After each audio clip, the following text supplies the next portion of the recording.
नमस्कार दर्शक मित्रों, अब तक ने चाय पे चर्चा कार्यक्रम में आप सर्वेનું हार्दिक स्वागत છે। आपने ख्याल છે કે अब तक ચાય पे ચર્ચા કાર્યક્રમમાં હર વખતે કોઈક નવા વિષય સાથે અમે આપની સમક્ષ આવતા હોઈએ છીએ। ત્યારે આજે જે વિષય ઉપર આપણે ચર્ચા વિચારણા કરવા જઈ રહ્યા છીએ તે છે જીએસટી। જીએસટી એટલે કે ગુડ્સ એન્ડ સર્વિસ ટેક્સ।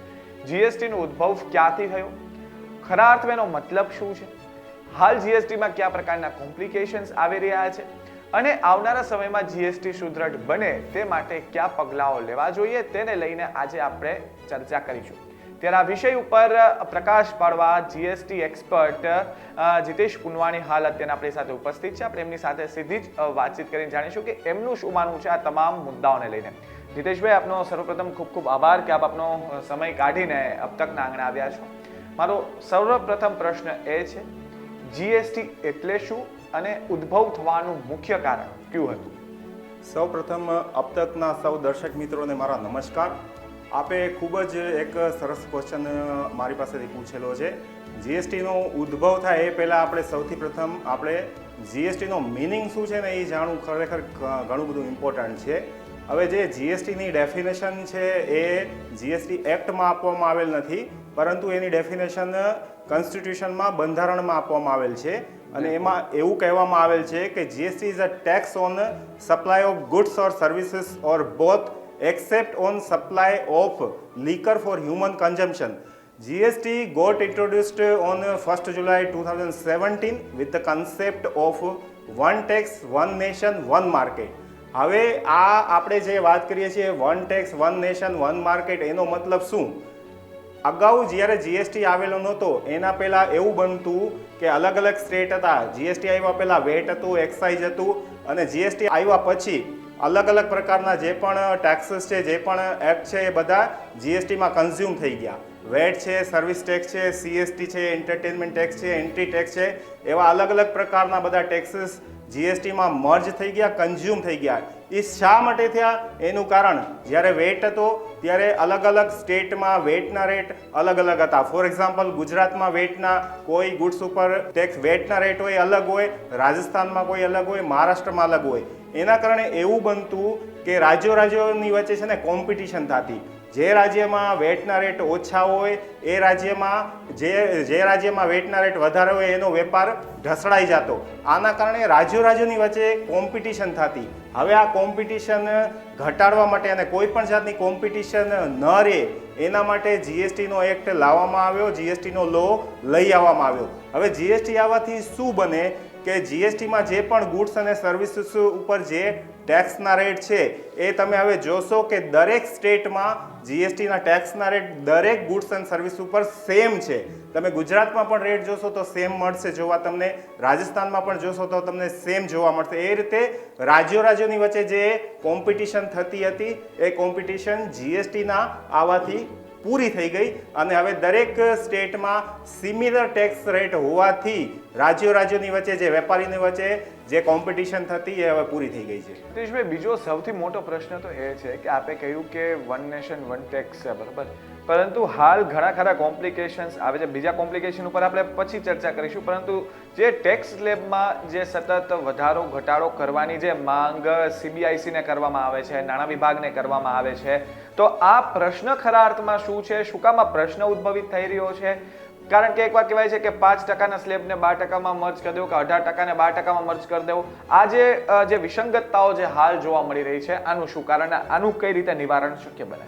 એમાં પ્રશ્ન તમે જે કર્યો એમાં ઘણી વખત એવું બને કે ભાઈ ઘણી વખત ઇસેન્શિયલ કોમોડિટી હોય જે રોજબરોજના યુઝમાં આવતી હોય એના ઉપર ઘણી વખત જીએસટીના રેટ વધારે હોય તો ગવર્મેન્ટ એવું વિચારે કે પબ્લિકના ભલા માટે, લોકોના ભલા માટે જો આની ઉપર જીએસટીનો રેટ વધારે હોય તો એ રેટ ઘટાડે છે। એક જીએસટીમાં સેક્શન 11 છે, એમાં ગવર્મેન્ટને એવા પાવર્સ આપવામાં આવેલ છે કે કોઈ કોમોડિટી ઉપર જીએસટીના રેટ વધારે હોય તો પબ્લિક ઇન્ટરેસ્ટમાં એ જીએસટીના રેટ ઘટાડે, જેથી કરીને લોકોને જે ચીજ વસ્તુઓ છે, સર્વિસીસ છે એ ઓછી કિંમતે મળે અને જે રેટનો લાભ છે એ સીધો જનરલ પબ્લિકને મળે। એ કારણથી એનો રેટ છે ને ઘટાડવામાં આવતો હોય છે। અને ઘણી વખત રેટ તમે જોશો તો પહેલાં ફૂટવેરના કેસમાં 5%નો રેટ હતો, પછી 12%નો રેટ કરવામાં આવ્યો।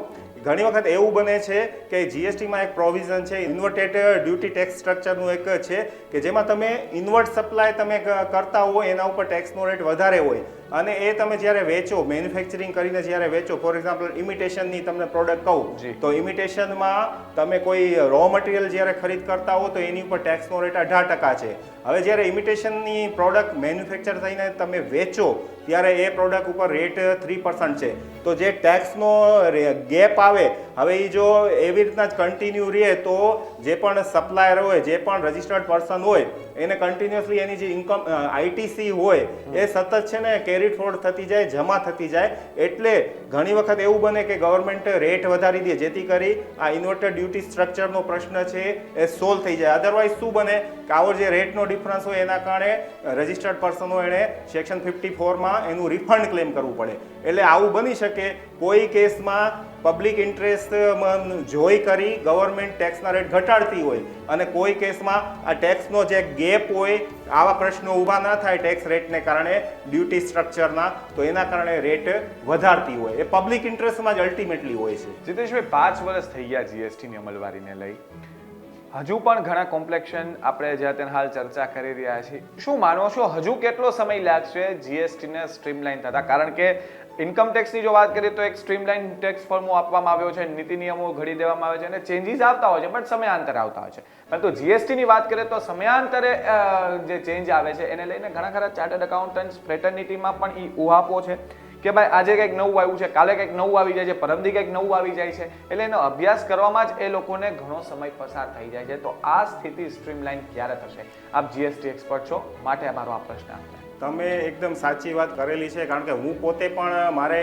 કન્ટિન્યુઅસલી આ ફિલ્ડમાં, જીએસટીના ફિલ્ડમાં મારે કન્ટિન્યુઅસલી અપડેટ રહેવું પડે છે, કારણ કે એટલા બધા અમેન્ડમેન્ટ્સ, એટલા બધા સર્ક્યુલર, એટલા બધા નોટિફિકેશન્સ આવે છે જેના કારણે અમારે કન્ટિન્યુઅસલી અપડેટ રહેવું પડે છે. જો અમે અપડેટ ન રહીએ તો અમને પણ લોની જે પ્રોવિઝન્સ છે, નવા જે અમેન્ડમેન્ટ્સ આવતા હોય અમને પણ એનો ખ્યાલ ના આવે.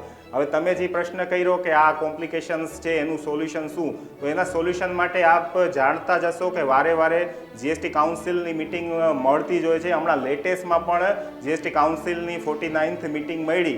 એટલે વારે વારે જે પણ લોમાં ક્યાં પણ કોઈ કમી રહેતી હોય, ક્યાં પણ જરૂર પડે કાંઈ પણ અમેન્ડમેન્ટ્સ કરવાની, તો જે આપણી જીએસટી કાઉન્સિલ છે કે જેના આપણે ચેરપર્સન આપણા ફાઇનાન્સ મિનિસ્ટર છે અને અલગ અલગ સ્ટેટ્સના બધા ફાઇનાન્સ મિનિસ્ટર્સ એના મેમ્બર્સ છે, તો વારે વારે આ જીએસટી કાઉન્સિલની કોઈ પર્ટિક્યુલર ટાઈમના ગેપ ઉપર એની મિટિંગ મળતી હોય છે અને જીએસટીના કાયદામાં કાંઈ પણ ફેરફાર કરવાની જરૂર પડે તો આ જીએસટી કાઉન્સિલ રિકમેન્ડેશન ગવર્મેન્ટને કરતી હોય છે અને એ રિકમેન્ડેશનને આધારે જે તે પ્રોવિઝન્સમાં કાંઈ પણ ફેરફાર કરવા હોય તો એના નોટિફિકેશન્સ, એના સર્ક્યુલર્સ વગેરે બહાર પડતા હોય છે. એટલે આ તમે જે પ્રશ્ન કરો છો કે ભાઈ જીએસટીના કોમ્પ્લિકેશન આપણે દૂર કરવા માટે આ વારે વારે કાઉન્સિલની મિટિંગ મળતી હોય છે. એ સિવાય જીએસટીના એક્ટમાં પણ ઘણી બધી જગ્યાએ નોટિફિકેશન્સ માટેનું પ્રોવિઝન છે. એટલે જ્યાં પણ ગવર્મેન્ટને રિક્વાયર્ડ લાગે ત્યાં નોટિફિકેશન્સ, સર્ક્યુલર્સ ઇસ્યુ કરી અને ગવર્મેન્ટ્સ જે પણ કોમ્પ્લિકેશન્સ હોય એ દૂર કરવાનો પૂરેપૂરો પ્રયત્ન કરે છે. જીતેશભાઈ, આ તો આપણે ઓવરઓલ ત્યાં જીએસટીની વાત કરી. હવે આપણે માની લો કે બેઝ ઉપર આવી જઈએ, બરોબર? પાયાના જે પ્રશ્નો છે, ધારો કે હું એક પેઢી ચલાવું છું કે મારે ચાલુ કરવી છે, મારે જીએસટી નંબર લેવો ફરજિયાત છે. ઘણા પ્રશ્નો એવા આવે છે સ્ટેટ જીએસટીમાં કે કોઈ પણ પ્રકારે નોંધણી કરાવી હોય તો કોઈ જે રીતે એ લોકો ફોલ્ટ કાઢે છે, કોઈ ક્વેરી કાઢે છે, ખરા અર્થમાં એ ક્વેરી એમના ઉદ્યોગને સંલગ્ન હોતી નથી. તેમ છતાં ઉદ્યોગપતિઓ હોય કે ઉદ્યોગકારો હોય કે જે પેઢી ધારકો હોય તેને ઘણી તકલીફ પડે છે. આનું શું કારણ અને આનું શું સોલ્યુશન હોઈ શકે? તમે જે પ્રશ્ન કર્યો એ ખરેખર અત્યારના ટાઈમમાં એટલો બધો ઇમ્પોર્ટન્ટ પ્રશ્ન છે. સૌથી પહેલાં તો હું તમને પ્રાઇમરીલી કહી દઉં કે જીએસટીમાં રજિસ્ટ્રેશન કોણે કરાવવું પડે, એના પછી આપણે એ પ્રશ્ન ઉપર આવીએ કે ભાઈ જે કોમ્પ્લિકેશન્સ ટ્રેડર્સને, મેન્યુફેક્ચરર્સને કે ઇન્ડસ્ટ્રીયાલિસ્ટને થાય છે એનું સોલ્યુશન શું. હવે જીએસટીમાં રજિસ્ટ્રેશન જે કરાવવાની પ્રોવિઝન છે એ સેક્શન 22 થી લઈને 30માં આપવામાં આવેલ છે. 22માં આપણે થ્રેશોલ્ડ લિમિટની વાત કરવામાં આવેલ છે. 22 સબસેક્શન 1માં કહેવામાં આવેલ છે કે જ્યારે તમારું સ્પેશિયલ કેટેગરી સ્ટેટ્સ સિવાયના જે સ્ટેટ્સ હોય એમાં તમારું ગુડ્સ ને સર્વિસીસનું ટર્નઓવર 20 લાખને ક્રોસ થતું હોય તો તમારે જીએસટી રજીસ્ટ્રેશન કરાવવું પડે. હવે એમાં તમે કહેશો ભાઈ અમે તો સાંભળેલું છે કે ભાઈ 40 લાખનું પણ હોય તો પણ તમારે જીએસટી નંબર લેવાની જરૂર નથી. તો એના માટે પણ કહી દઉં કે તમારે ઇન્ટ્રાસ્ટેડ ગુડ્સનું જ્યારે તમે સપ્લાય કરતા હો તો તમારે 40 લાખ સુધી નંબર લેવાની જરૂર રહેતી નથી. હવે સ્પેશિયલ કેટેગરી સ્ટેટ્સ તમે કોન્સ્ટિટ્યુશનમાં જોશો તો સ્પેશિયલ કેટેગરી સ્ટેટ્સ 11 છે, પણ જીએસટીના પર્પઝથી જે સ્પેશિયલ કેટેગરી સ્ટેટ્સ છે એ 4 છે: મણિપુર, મિઝોરમ, નાગાલેન્ડ અને ત્રિપુરા. હવે આ નાના સ્ટેટ છે, જો એમાં પણ આ લિમિટ રાખવામાં આવે 20 લાખની તો આપ સમજી શકો છો કે ત્યાં કોઈ ઇન્ડસ્ટ્રી કે એવી કોઈ છે નહીં, તો અહીંયા કાંઈ રજીસ્ટ્રેશન થાય નહીં અને ગવર્મેન્ટને કાંઈ રેવન્યુ મળે નહીં. એટલે એવા નાના સ્ટેટ્સમાં જે રજીસ્ટ્રેશન માટેની લિમિટ છે એ 10 લાખની રાખવામાં આવેલ છે. પછી આપણે કોઈ મર્જર થતું હોય, ડીમર્જર થતું હોય, કોઈ પ્રોપ્રાઇટરનું ડેથ થતું હોય, કોઈ પાર્ટનરનું ડેથ થાય ને ફર્મ ડિઝોલ્વ થતી હોય તો એવા સર્કમસ્ટન્સીસમાં તમારે જીએસટી નંબર લેવા પડે.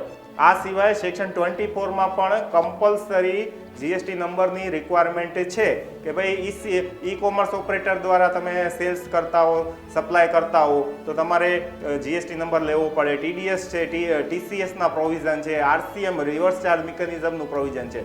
હવે આ બધા સર્કમસ્ટન્સીસ પ્રમાણે તમારે જેમાં ફોલ થતા હો, તમે થ્રેશોલ્ડમાં આવતા હો કે તમે કમ્પલસરી રજીસ્ટ્રેશનમાં આવતા હો તો તમારે જીએસટી નંબર લેવો પડે. હવે તમે જ્યારે જીએસટી નંબર લ્યો છો, તમે એપ્લાય કરો છો, પછી એના જે અસેસિંગ ઓફિસર હોય, જે એજ્યુડિકેટ એના જે પ્રોપર ઓફિસર હોય એ તમારી એપ્લિકેશન પ્રોપરલી એની સાથે પ્રોપર ડોક્યુમેન્ટ્સ છે કે નહીં વેરીફાઈ કરે, અને જો આધાર ઓથેન્ટિકેટ તમે કરેલું હોય તો પછી એ પ્રમાણે જે પ્રોપર ઓફિસર છે એ પ્રોસેસ કરે. તમે જે પ્રમાણે કીધું કે અત્યારે વેપારીઓને, ટ્રેડર્સને, ઇન્ડસ્ટ્રીયલિસ્ટને ઘણી બધી પ્રોબ્લેમ થાય છે જીએસટી નંબરમાં, એટલા બધા ડોક્યુમેન્ટ્સને બધું માગે છે. એનું કારણ શું છે એના તમે બેઝમાં જશો તો અત્યારે તમે ઘણું બધું સાંભળતા હશો કે ફેક ઇન્વોઇસીસના કેસીસ એટલા બધા માર્કેટમાં તમે વારે વારે ન્યૂઝપેપરમાં, ટીવીમાં વગેરેમાં વાંચતા હશો, જોતા હશો કે આટલા કરોડનું સ્કેન્ડલ થયું, આટલા કરોડના ચોરી પકડાણી. એ શું છે? કોઈ નાના નાના લેબર્સના નામે, રિક્ષા ચાલકોના નામે, મજૂરોના નામે આ જે ફ્રોડસ્ટર હતા એ જીએસટી નંબર લઈ લેતા હતા. એના ડોક્યુમેન્ટ્સ લઈ લે, એના આધાર કાર્ડ લઈ લે, એના પાન કાર્ડ લઈ લે, એના ફોટોગ્રાફ્સ લઈ લે અને એમને કોઈ નાની નાની રકમની લાલચું આપીને એમના નામે જીએસટી નંબર લઈ લે. પછી આવા જે ફ્રોડસ્ટર હોય, આવા જે જીએસટી નંબર લઈ કરી અને એને કાંઈ કોઈ ગુડ્સ કે સર્વિસનું સપ્લાય તો એને કરવું ન હોય, એમને ખાલી બિલિંગ કરવું હોય. એટલે આવા લોકો જે ફ્રોડસ્ટર હોય એ આવા નંબર નાના નાના લોકોના નામે લઈ અને ખોટા બિલ ઊભા કરી, ખોટા ઇનવોઇસ કરીને આઈટીસીનું પાસ ઓન કરતા હતા. હવે એ બધી વસ્તુઓ સરકારના ધ્યાનમાં આવી, એના કારણે એવું બન્યું કે સરકાર ખરેખર ઘણી બધી એના પછી સ્ટ્રિક્ટ થઈ ગઈ. અને અત્યારે જે તમે આપ સાંભળો છો કે ઘણી બધી પ્રોસેસ નંબર લેવા માટેની છે, નંબર લેવામાં સમય લાગે છે, ઇન્સ્પેક્શન થાય છે બધું, તો એ મારી હિસાબથી ઘણી બધી સારી વસ્તુ છે. અને આવું કરવાથી આવા જે ફ્રોડસ્ટરો છે જેણે ઓલરેડી બિલિંગ કરેલા છે, જેણે આવું બધું ગવર્મેન્ટના રેવન્યુને નુકસાન પહોંચાડેલું છે, એવી બધી એક્ટિવિટી અટકી જશે. એટલે ઘણી બધી સારી મેટર છે, આપણે એને એપ્રિશિએટ કરીએ. જીતેશભાઈ, એક સાઈડ જીએસટી હજી સુદૃઢ થયું નથી, બીજી તરફ સ્ટેટ જીએસટીની જ્યારે આપણે વાત કરીએ એમાં પણ સ્પેશિયલી ગુજરાતની, આપણે ગુજરાતમાં છીએ, દર મહિને જીએસટી કલેક્શન 1 લાખ કરોડ, 1.5 લાખ કરોડને આંબી જતું હોય છે, જે બહુ સારી સાઇન છે, જે સરકારની તિજોરીમાં એ આવક ઊભી થાય છે. તો આ બંને વચ્ચેનો તફાવતને આપ કઈ રીતે જોઈ રહ્યા છો? એક સાઈડ કોમ્પ્લિકેશન છે જે હજી યથાવત છે, બીજી તરફ આવકમાં પણ વધારો થઈ રહ્યો છે, તો આ બંને જે પરિબળો છે એને આપ કઈ રીતે જુઓ છો? ગવર્મેન્ટની જે રેવન્યુ વધે છે, આપ દરેક વખતે આપણે જોઈએ છીએ કે ભાઈ 1.5 લાખ કરોડ, 1,60,000 કરોડનું જે કલેક્શન થાય છે ખરેખર સારી બાબત છે.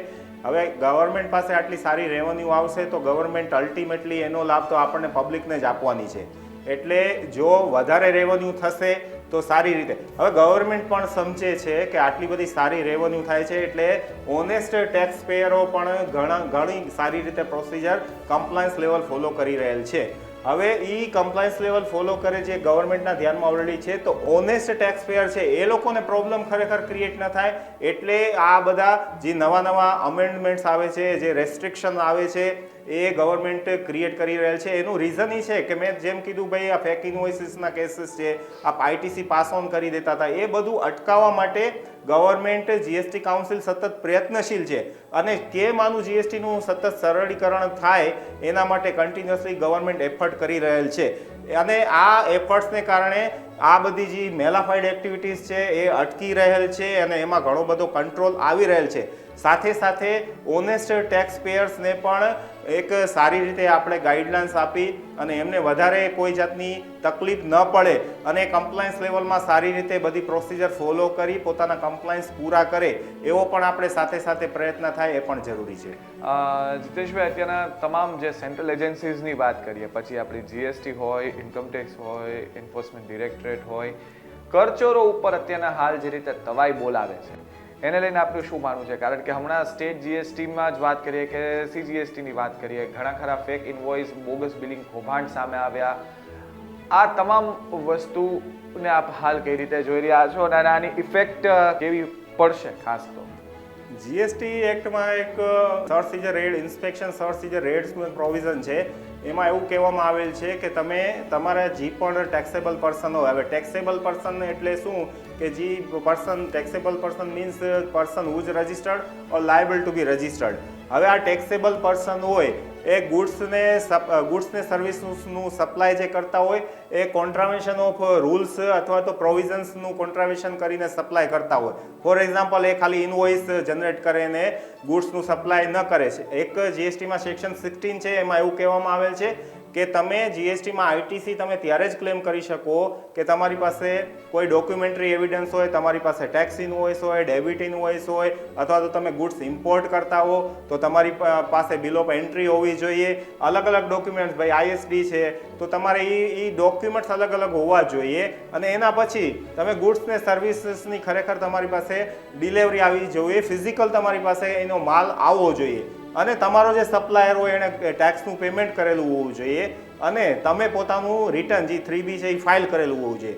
આ સિવાય બીજી પણ બે કન્ડિશન છે એ ફૂલફિલ કરો ત્યારે તમને આઈટીસી મળે. હવે જે ફ્રોડસ્ટર હોય એ આવી આઈટીસી આવી કોઈ પણ જાતની કન્ડિશન વગર ફૂલફિલ કર્યા વગર આઈટીસી ક્લેમ કરી લે, જેના કારણે જે સેક્શન સર્ચ ઇઝ અ રેડની ઇન્સ્પેક્શનની સેક્શન છે એમાં આઈટીસી તમે ક્લેમ કરી લ્યો અથવા તમે કોઈ પણ જાતના ગુડ્સ સર્વિસીસ સપ્લાય ન કર્યા હોય, ઇનવોઇસ જનરેટ ન કર્યા હોય અને તમે આઈટીસી ક્લેમ કરી લેતા હો અને તમે જે જીએસટી કાયદાની જે સેક્શનો છે એના રૂલ્સ છે એને કોન્ટ્રાવેશન કરતા હો પણ એમાં ઇન્ટેન્શન તમારો એવો હોવો જોઈએ, ફ્રોડનો ઇન્ટેન્શન હોવો જોઈએ, ટેક્સનો ઇવેઝન હોવો, ટેક્સ ઇવેઝનનો ઇન્ટેન્શન હોય. હવે આ તમે કરી અને તમે પછી આવું બધું મેલાફાઈડ ઇન્ટેન્શનથી તમે બધી પ્રોસેસ કરો, આ બધી પ્રોસેસ ગવર્મેન્ટના ધ્યાનમાં ઓલરેડી હોય જ છે અને એ ધ્યાનમાં લઈ કરી સેક્શન 67માં પ્રોવિઝનને ધ્યાનમાં રહી જોઈન્ટ કમિશનર સાહેબની પરમિશનથી એની ત્યાં સર્ચ ઇઝ ઇન્સ્પેક્શન થાય. ઇન્સ્પેક્શનમાં જો એવું લાગે કે ભાઈ એવા કોઈ ગુડ્સ એવા છે જે સેક્શન 130માં કોન્ફિસ્કેટ થઈ શકતા હોય કે જે ગુડ્સ જપ્ત થઈ શકતા હોય એવા કેસીસમાં એને ત્યાં સર્ચની પણ પ્રોસિજર થાય અને સર્ચની જ્યારે પ્રોસિજર થાય ત્યારે એની જે પણ બુક્સ ઓફ એકાઉન્ટ્સ હોય, એના ગુડ્સ હોય, એની થિંગ્સ હોય, આ બધું જે ગવર્મેન્ટના જે ઓફિસરો છે એ બધું જપ્ત કરે અને આગળ પછી જ્યારે પણ એની ટેક્સ ચોરીને લગતી અસેસમેન્ટ્સ વગેરેની પ્રોસિજર કરે. જી, જીએસટીની જે આપણે જ્યારે વાત કરીએ તો લીગલ આસ્પેક્ટ્સમાં પણ હજી ઘણા ખરા છીંડાઓ કહી શકાય તે જોવા મળે છે. કારણ કે જીએસટીને લગતા જે કેસો છે, ખાસ તો અપીલના જે કેસો છે એનો ભરાવો ખૂબ વધી ગયો છે. ત્યારે ગઈકાલે જ કમિશન નાણાં વિભાગ દ્વારા એક જે ફાઇનાન્સ બિલમાં સુધારો કરવામાં આવ્યો અને એમાં એવું કહેવામાં આવ્યું છે જીતેશભાઈ કે કુલ જે અત્યારે હાલ અપીલેટ ટ્રિબ્યુનલ છે એની સંખ્યામાં વધારો કરવામાં આવશે અને જે જજ છે તેમની સત્તા એટલે કે તેમનું જે જ્યુરિડિક્શન પાવર છે તેને વધારી દેવામાં આવશે. શું માનો છો આ કરવા પાછળનું મુખ્ય કારણ શું અને અપીલેટ ટ્રિબ્યુનલ ખાસ તો કેવી રીતે કામ કરે છે અપીલના કેસોને ડિસ્પોઝ કરવા માટે? આ એક ખરેખર અત્યારના સર્કમસ્ટન્સીસમાં ખૂબ જ ઇમ્પોર્ટન્ટ સ્ટેપ્સ લેવામાં આવેલ છે. ફાઇનાન્સ એક્ટમાં ગઈકાલે જ લોકસભામાં પાસ થઈ ગયું, એમાં અમેન્ડમેન્ટ્સ આવ્યા, એમાં ખાસ કરીને અપેલેટ ટ્રિબ્યુનલ માટેના જે પ્રોવિઝન છે એપ્લિકેબલ કરવાની વાત આવી છે. એને ખરેખર હું હૃદયપૂર્વક એના માટે આભાર વ્યક્ત કરું છું અને આ પ્રોવિઝન એટલા માટે જરૂરી છે કારણ કે જે સેક્શન 129 અને 130 કે જે હાઈવે ઉપર ટ્રક્સ વગેરે ડિટેન થાય છે, જે સીઝ થાય છે ગુડ્સ વગેરે, એવા કેસમાં જ્યારે 129નો ઓર્ડર થાય છે DRC 07 એની અગેન્સ્ટમાં અપીલો કરવામાં આવેલ છે. એટલે એવા કેસીસમાં ઘણો બધો ભરાવો થઈ ગયેલ છે કેસીસનો. અત્યારે અપીલો ચાલી રહેલ નથી. એ અપીલો ચાલી એટલા માટે રહેલ નથી કારણ કે આ ટ્રિબ્યુનલનું કોન્સ્ટિટ્યુશન થયેલ નથી. હવે ટ્રિબ્યુનલનું કોન્સ્ટિટ્યુશન જે ગવર્મેન્ટે સ્ટેપ લીધું છે વેલકમ સ્ટેપ છે. ટ્રિબ્યુનલનું કોન્સ્ટિટ્યુશન થઈ જાય તો આ પછી અપીલની જે પણ મેટર્સ છે આગળ ચાલશે. હવે અપીલની મેટરમાં ફોર એક્ઝામ્પલ અપીલ અમે હારી ગયા, અમારા ફેવરમાં અપીલ આવેલી નથી, તો એની પછી અમારી પાસે જે પણ આગળ રેમેડી રહેશે એપેલેટ ટ્રિબ્યુનલનો રેમેડી રહે.